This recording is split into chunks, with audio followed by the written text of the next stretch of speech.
Hello, I am back with you all once again. My name is Sheila Wiley, and my YouTube page is called A Disciple for Christ. My name is Sheila Wiley, and my YouTube page is called A Disciple for Christ. If this is your first time watching one of my videos, the purpose of this channel is to help to point people back to Jesus Christ, Yeshua, Abba Father. We're not here to hate. We are here to bring in awareness. This is each video that I'm going through is things or are things that I have actually gone through. They're not things that I maybe heard about, someone told me about, but these are real life events. And so the videos may not be for everyone, but if you know of someone, please do share, please do like, and please do have them to subscribe to my page, as well as it would probably not hurt if you subscribe to the page as well.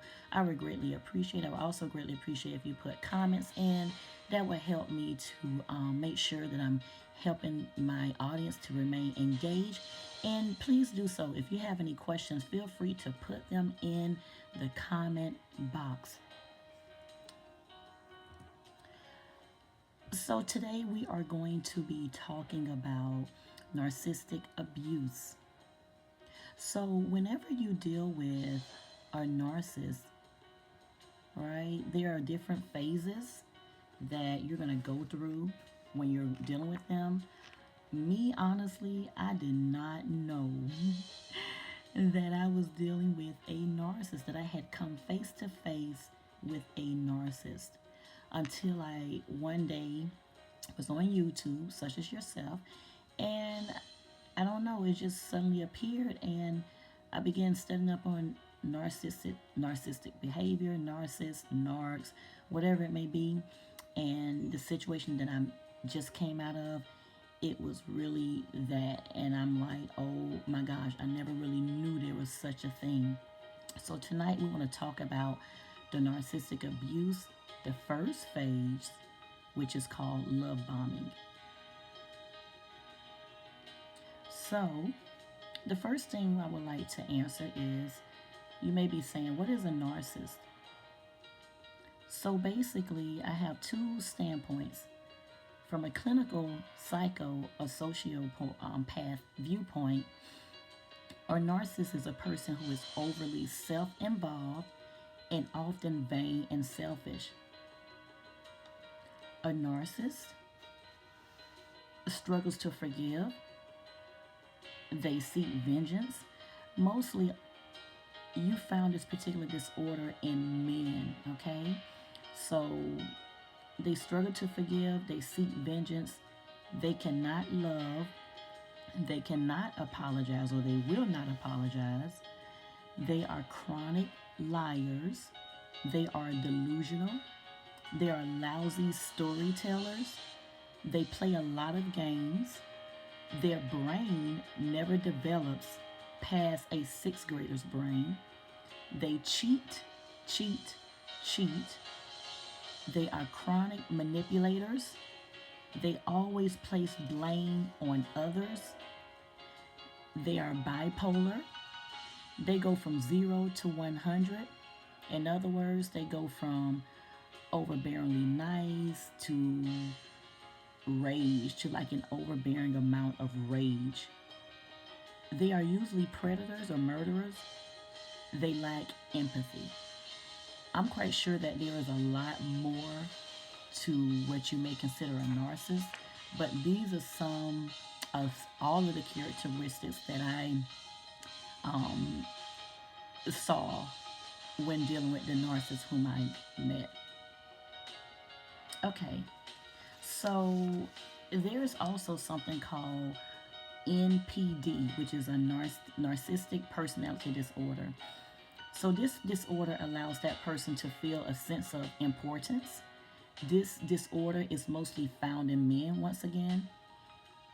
And the men may have this have come about with this particular disorder as a result from genetics or environmental factors. Most likely, they usually pick this up when they are a child. There was something that they suffered, some type of neglect. Maybe their parents did not show them attention. Maybe they were pushed to the side. Maybe they grew up in a very bad household environment. Maybe they lacked their dad being in the household. But usually, this particular disorder results with men. So, treatment for this, psychotherapy. There is no cure for this disorder. There is no cure for this disorder. There's only therapy. Now, does therapy work? I have yet to wonder or to know. So, that was the clinical definition or some of the characteristics of a narcissist. However, when dealing with religion, spirituality, from a biblical standpoint, a narcissist is represented by different little gods in the Bible, such as Ahab, Jezebel, and Leviathan. So 1 Kings 16, verse 1 through 30, and then verse 53. Ahab was an evil king who did more evil in the eyes of the Lord than any of him before. Ahab did so much evil that he had a great downfall. 1 Kings 18 and 4. Ahab was married to an evil woman named Jezebel who hated God's people. She was a pagan woman. They both worshiped fake gods, Baal and Asherah. 1 Kings 16, verse 31 through 33. And let's not leave out the last one. Job 41 and 34. Leviathan, who is, yes, he is, the king of pride. So here we have an Ahab, Jezebel, and Leviathan, all evil, all against God. So my experience with dealing with a narcissist was a guy. It was a guy who I'd met. So basically, this particular guy, he and I met at a point in my life in which I was extremely vulnerable. I had a need to feel the closeness of another, someone who understood me, someone whose shoulder I could cry on, someone whom I could let down my hair with, someone who was there for me and I felt it. Little did I know at that time what a narcissist was, but after a year into this, I soon found out. So the first step in narcissistic abuse is love bombing. So here's my picture of the love bombing, just a little snippet so that if you are in a narcissistic relationship with either a man or a woman, because both men and women can be, but this particular disorder is usually found in men. Okay, so love bombing is the very first stage of narcissist abuse. So before we'd gotten to this point, he'd already been scoping me out. So the guy who was a narcissist, he'd already been scoping me out. I remember later on, after we were together, he told me that he'd already been inquiring about me. So here with the narcissists, they're very cunning and very crafty. They're always trying to come up with a little strategy or plan. So there's always some type of mission to this madness. So basically, he told me that he'd already been inquiring about me. So a narcissist chooses his prey upon for certain reasons. The prey may have to have status, high quality values, such as wealth, beauty, special talents, power, celebrity, or perhaps they're a genius. He seeks out to have sex with, have power, and control over. The common name for his prey is supply. So when we're dealing with the narcissist, they don't look at you as humans, they look at you as supply. Okay, just keep that in your head. Supply. So before me, he had discarded of or put his previous supply to the back burner. So when he met me, guess what? Yes, voila, I was his new supply. So before he secured me as his supply, he pretty much had to do what they call testing the water. He kind of had to try to come in very subtle, just like a little snake, come in very subtle and try to peep me out. Really, he's trying to win me over just to kind of see how vulnerable I am, see if I'm actually something that he actually can use. Okay, so once again, they prey upon the vulnerable. Um, you have to have some type of status, whether or not you have beauty, wealth, special talents, power, you're a celebrity, or you're simply a genius. All right. So he never truly ever gets rid of any of his supply. So anybody who's ever he's ever um, prayed over, they're normally always in the pocket. The only time they ever leave or get away is if that particular supply goes no contact. And we'll talk about that. So the narcissist needs you around on his own time. He keeps you around just so that if he needs to come back, if his current supply is not acting right, he know that he can always pick up the phone and either try to reach out to his old supply to see whether or not that old supply is still interested. If you pick up the phone, answer the text, that gives them some hope. That let them know that you are still interested in some type of way. And just with that little opening, he has a way to maneuver his way back in. Just like the devil. One thing about a narcissist, they're considered demonic people. They're very evil, extremely evil. As I mentioned, Ahab, Jezebel, and Leviathan, those are three evil beings that are in the Bible. Those are three evil beings who are against God. And so when it comes down to a narcissist, they're against God. They lack empathy, which God is empathetic.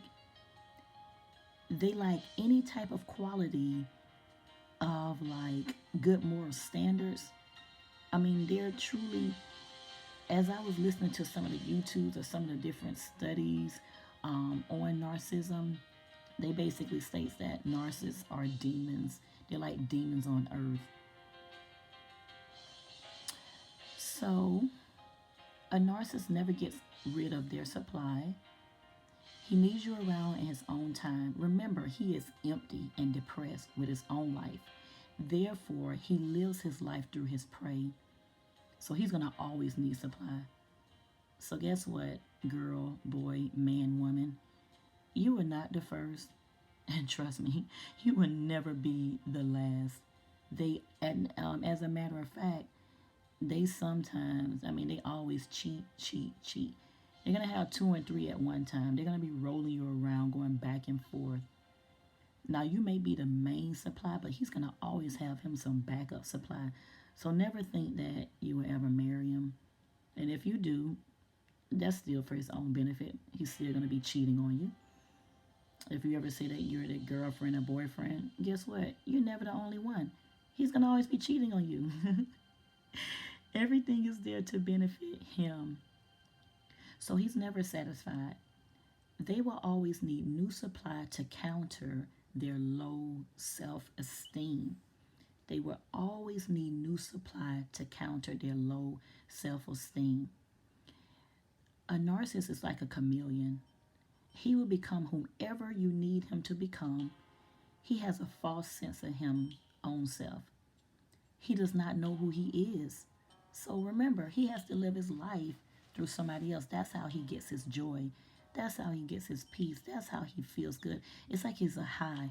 You know how if you maybe drink and you don't get your drink, you may go into some little compulsions. Same thing. When you start drinking, you feel better.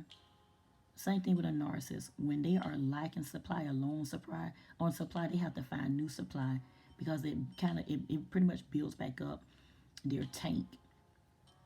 So when my narcissist and I first met, he was the perfect gentleman. Now we're talking about the love bombing. He was the perfect gentleman.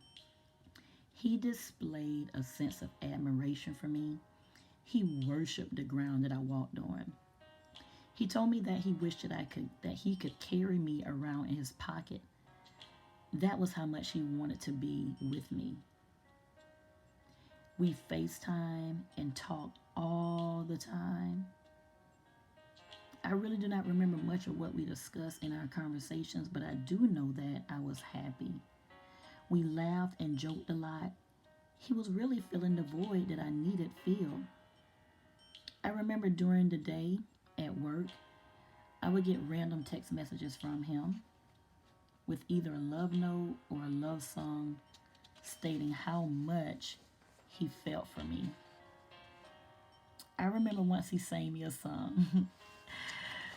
Could it be I'm falling in love? He sent me that song. I can recall smiling from ear to ear. We would meet up on my lunch break. He would sing to me. He loved to give me compliments and have other men who were around us to give compliments to me as well. He told me that I was a queen and that I deserved to be happy. He told me that he wanted me to himself. He did not want anyone else to have me. I felt so special because he called and called, and I felt so secure with him. He was a tall and big teddy bear. The way he held me, the way he sang to me, the way he would whisper in my ear was just sent chills down my spine. When I say that he did everything that a woman needed, he did it. We never had an argument. He always acted as if I were the only woman who walked the face of the earth. It was he and I's world. I never had time for my friends anymore. I can feel that I was losing myself and that I had gotten entangled into his world. We were together at least 14 hours out of the 24 hours in a given day.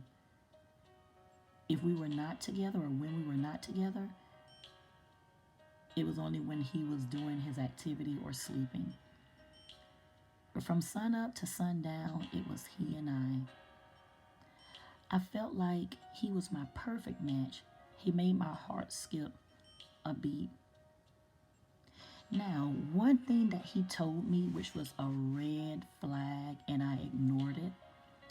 He told me when I first met him that because he had too much pride and his ego was too big, that if anything ever went down between he and I, that he will win. Honestly, I did not know where that was coming from, but that was a red flag. That was a red flag for me. So, in saying this, love bombing basically is when he's really trying to win you in. He's trying to reel you in. He's trying to do whatever he can to secure you. And like I stated before he actually approached me, he'd already scoped me out. He'd already scoped me out. He'd already been inquiring about me. And then he had to find a way to actually reel me in. And he did that subtly. So, my advice to you is just whenever you're meeting a man or a woman or however it may be, just be careful. As I continue on weekly with my videos, I'm going to be going through each stage so that as I'm telling you different parts of what I experienced with the relationship with the narcissist whom I had, that if you're recognizing this with your man or your woman, just begin to put your brakes back. Take it slow. Don't be in such a rush to give him your heart. And that's what I did. I was in a rush to let my guard down. after he melted my heart a little bit, I let my guards down quickly. Okay? And this is something that I do not do. This is something that I thought that I was over because I used to be this way. But after dealing with this narcissist, it made me realize that some of the ways that I had in the past, they were still there. So just in dealing with this love bombing part, this allowed me to see that I was a weak person. Even to just attract a narcissist, it began allowing me to evaluate myself and what type of person I was or what I was lacking. So after this entire monstrous event was over, I had to do self-reflection. And now I'm at the point where I'm working on myself, where I'm working on becoming whole. But whenever you ever meet a narcissist or a narcissistic person, there's something in you that's lacking. There's something in you that you need but you do not have. Because the only way a narcissist could fool you is if you're desperate for something, is if you're vulnerable for something, is if you are prey and they notice that. Narcissists, they smell prey, they smell a weak person, they smell someone who is vulnerable, they smell somebody. It's like they sense you out. They sense you out. So I want to end right there. So this is the first phase of narcissistic abuse, which is the love bombing. And then we're going to talk about the next phase. And as we're talking about this, see if you can identify yourself with this, okay? Usually with the narcissist, all of the behaviors and the activities and the stages, if you ask anyone who has dealt with the narcissist, it's the same. Once again, it's like they're demons on earth. It's like they're coming down here for an agenda. It's like I was sleeping with the enemy. I came face to face with the enemy. Dealing with a narcissist or being with a narcissist is totally different with being with just like a dog, a man who's a dog. They actually have demonic powers behind them. It's very demonic. Once again, a narcissist is represented as Ahab, Jezebel, and Leviathan. So next week I'll come back. But as for today, if you please do not mind and pressing the like button. If you do not mind sharing this video and subscribing to my channel, I'm going to be bringing out new videos once a week. Once you subscribe, you will be notified with a bell letting you know when I am coming out or when I have put a new video up. Once again, this channel is called A Disciple for Christ. And if you look at some of my former videos, we're starting out with Christ and we're going to end with Jesus Christ. Right now, we are going through the steps of what a narcissistic relationship looks like, as far as just with a narcissist. And then we're going to go into narcissism in the church.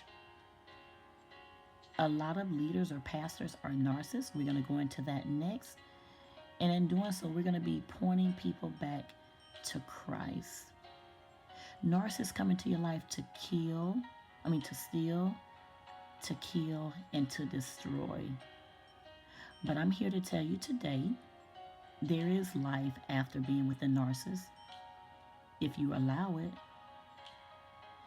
I'm here today also to help you, hopefully, not get into another relationship or friendship with a narcissist. You want to run for them as quick as you can. You want to run for the hills. You do not want to look back. Once again, this is Sheila Wiley, a disciple for Christ.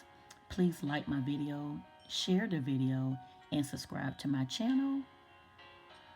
And until next time, have a great day.